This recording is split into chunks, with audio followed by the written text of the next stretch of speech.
अक्सर किसी किसी शहर में एक ऐसी लड़की जन्म ले लेती है जो उसको कोई भी इंसान एक बार देख ले तो उसके चार चांद लग जाते हैं।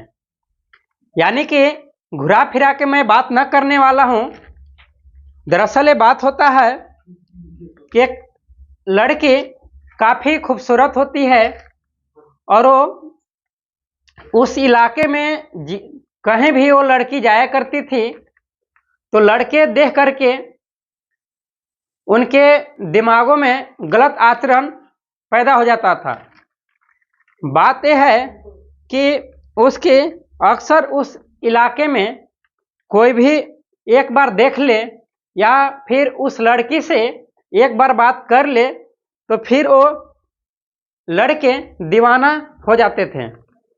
और गांव मोहल्ला में किसी किसी गांव में ऐसा लड़की जन्म लेती है।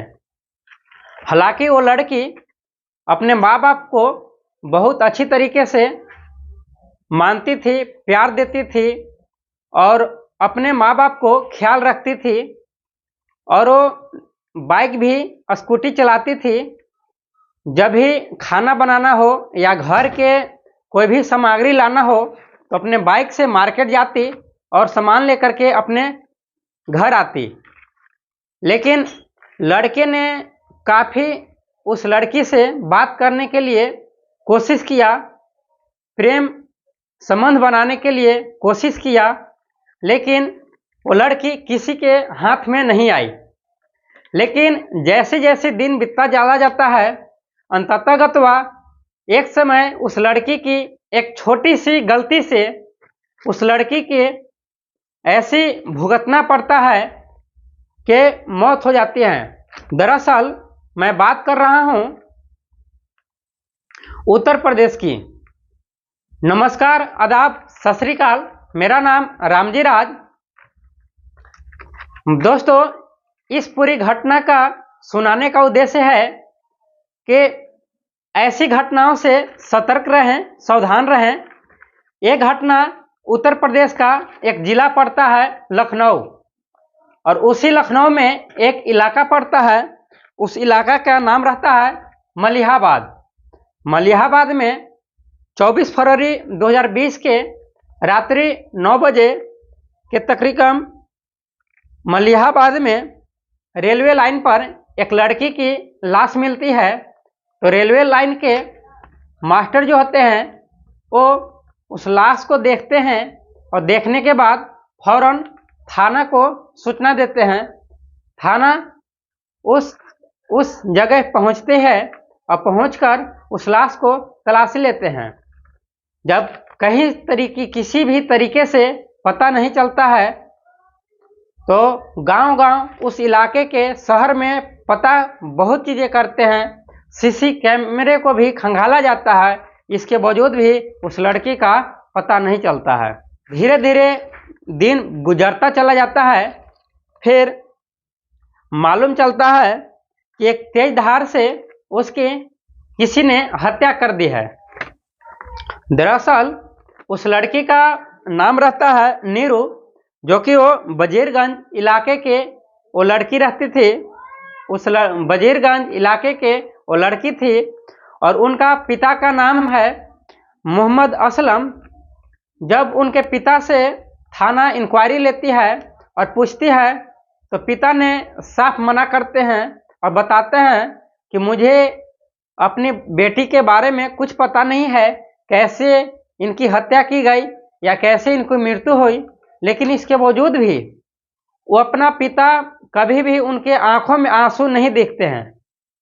जब प्रशासन ने देखते हैं कि अपना पिता ही अपने बेटी को मरने के जरा सा भी उनके पास अपने कुछ अंदर से कुछ खामियां महसूस नहीं हो रहे हैं, इससे साफ जाहिर है कि शायद इन्होंने नहीं ऐसी घटना का प्लान किया हो। जब दिन गुजरता चला जाता है और इनका पिता के ही तहलीज पे मुकदमा दर्ज करते हैं थाना और धारा 302 के तहत एक अज्ञात अपराधियों के मुकदमा दर्ज कर लेती है। जब एक केस का ज़्यादा मात्रा में खुलासा होता है तो फिर नीरू का मोबाइल नंबर से पूरे डिटेल निकालते हैं। जब प्रशासन ने मोबाइल नंबर से पूरी डिटेल्स को खंगालती है तो खंगालने के बाद पता चलता है कि उसके इलाका में सदाब असलम का कुछ डिटेल्स निकलता है, जो कि सदाब असलम एक देवरिया के रहने वाले हैं और वो खंडाली का से बिलोंग करते हैं। जैसे ही दिन गुजरता चला जाता है और बाद में ऐसे नीरू भी 12वीं पास करके उन्होंने क्लास छोड़ दी थी और वो किसी को भी एक ऐसी लड़की थी जो कि किसी को भाव नहीं देती थी। काफ़ी लड़के उस लड़की को तलाश करती थी, अपने पाने के लिए उस लड़की से बेपनाह मोहब्बत करने के लिए कोशिश करता था, लेकिन वो लड़की किसी के हाथों में नहीं आती थी। दिन गुजरता चला जाता है और एक दिन उसी इलाके के उसी शहर के एक दबंग व्यक्ति से मुलाकात होता है। जैसे उस दबंग व्यक्ति से मुलाकात होता है तो उस नीरू ने एक ही झटके में उस लड़के से मोहब्बत कर बैठती है, अपना दिल दे बैठती है, जो कि उस लड़का का नाम रहता है सुल्तान। सुल्तान काफ़ी ही खूबसूरत और तंदुरुस्त और देखने में भी बहुत हैंडसम लगता था। सुल्तान पहले से ही शादीशुदा ही थे, बल्कि वो उनके केस एक नहीं बल्कि कितने गैर लड़कियों से संबंध रखता था और कोर्ट में कितने भी उनके मुकदमा भी दर्ज थे। लेकिन नीरू ने ये सब बातें नहीं जानती थी और दिन बीतता चला जाता है और इन दोनों ने एक शादी करने के लिए प्लान रचते हैं। लेकिन नीरू के फैमिली वाले ने इस शादी से नफरत करते हैं कि नहीं, ये लड़का के बारे में हम लोगों का कोई पता नहीं है, हम इनसे शादी नहीं कराएंगे। जब गर्जीवन फैसला से इनकार करते हैं तो नीरू और सुल्तान भाग करके बाहर से ही शादी कर लेते हैं। और करने के बाद नीरू जब सुल्तान के घर जाती है तो वहाँ पे कुछ दिन रहते, इसके बाद में धीरे धीरे सुल्तान के पूरी डिटेल्स पता हो जाता है, पूरा हिस्टोरी पता हो जाता है कि मैंने इनसे शादी किया, लेकिन बहुत मेरा अब पछतावा हो रहा है। पछतावा होने का एक ही कारण था कि सिर्फ मेरे से ही शादी नहीं किए थे, बल्कि और लड़कियों से शादी भी करते हैं, या तो फिर ऐसे भी संबंध बनाकर कितने लड़कियों से बातचीत भी किया करते हैं। जब ये बात सुनती है तो नीरू काफ़ी गुस्से से रहना पड़ता है और सह करके भी रहती थी। दिन गुजरता चला जाता है। इससे पहले हम बात करें कि सुल्तान के फैमिली के बारे में, तो सुल्तान के फैमिली, उनके माता पिता और उनके एक बहन थी। बहन पहले से ही शादीशुदा ऑलरेडी थी। अब उनका बहन का जो हस्बैंड रहते हैं उनका नाम रहता है सदाब असलम, जो कि हरदोई के हैं, और अपने सुल्तान के बहन का नाम रहता है गुलबानो। गुलबानो भी काफ़ी उस नीरू से मोहब्बत करती थी, अपने पहचानती थी, अच्छा प्यार देती थी, और उसका जो पति रहते हैं सदाब, वो बहुत चाहता था। और दिन प्रतिदिन गुजरता चला जाता है।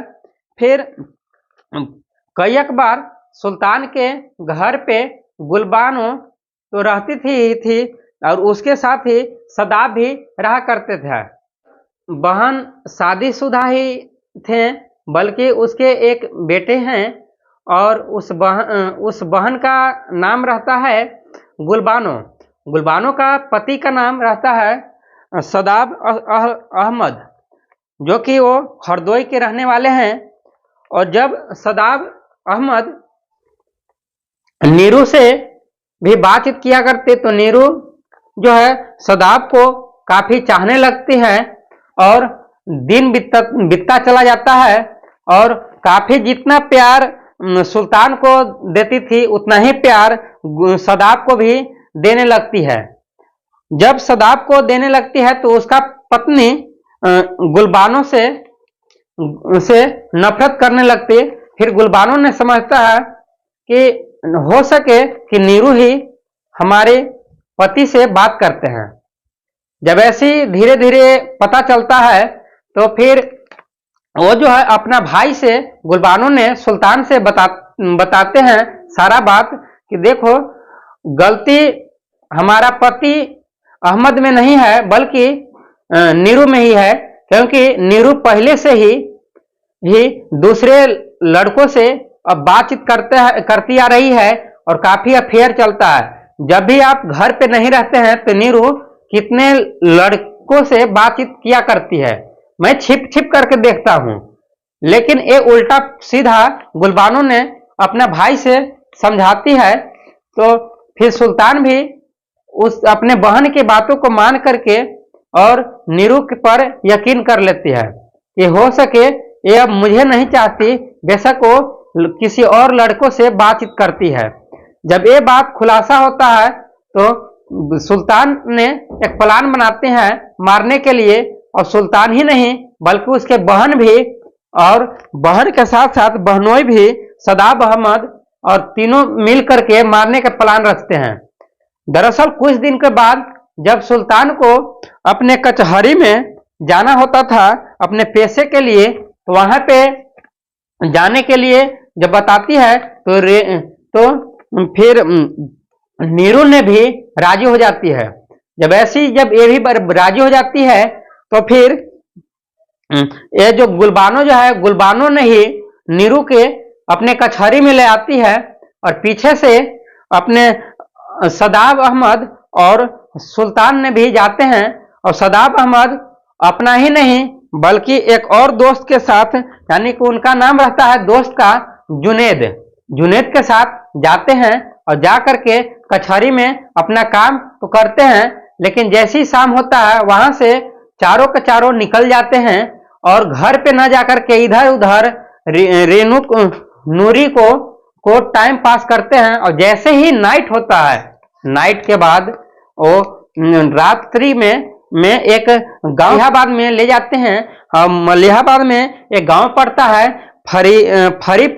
फरीपुर में उस लड़की को तेज धार से उस लड़की नीरू को मौत के घाट उतार देते हैं। और इन लोगों ने अपने नीरू की हत्या को, आत्महत्या के कगार को खुलासा देने के लिए इन लोगों ने वहां को पर डेड बॉडी के नहीं छोड़ते, बल्कि उस डेड बॉडी को लेकर के उसके मलिहाबाद के रेलवे स्टेशन पर फेंक देते हैं, ताकि रेलवे जैसी पार करेगी और कोई भी देखेगा तो ये पता चले कि इनकी जो मृत्यु जो हुआ है रीनू को वो किसी ने हत्या नहीं किया बल्कि वो आत्महत्या कर ली है। जब ये खुलासा होता है कुछ समय के बाद, जब 1 घंटे के बाद, जब रेलवे लाइन के स्टेशन मास्टर वहां पे देखते हैं कि एक लाश पड़ी हुई है, तो उसके डिटेल्स को निकालते हैं, चेक करते हैं, लेकिन कोई पता नहीं चलता है। लेकिन उनके पास एक मोबाइल होता है, मोबाइल के जरिए छानबीन करते हैं तो पता नहीं चलता है। फिर उन स्टेशन मास्टर ने फौरन प्रशासन के यहाँ कॉल करती है और प्रशासन इस मौके पर पहुंचते हैं। प्रशासन ने ही छानबीन करते हैं। फिलहाल इन तीनों आरोपियों को गिरफ्तार कर लिया है। इस खुलासा देने वाला और कोई नहीं रहता बल्कि उनका सदाब ने ही इस प्रशासन को पूरा खुलासा देते हैं। और देने के बाद तीनों आरोपियों को गिरफ्तार कर लिया है और गिरफ्तार करके गंभीर धारा का मुकदमा का दर्ज करा करके इन लोगों को जेल भेज दिया है। इस घटना को सुनने के लिए आप लोग को परेशान करना नहीं बल्कि सचेत करना है, जागरूक करना है। आप लोग सावधान रहें,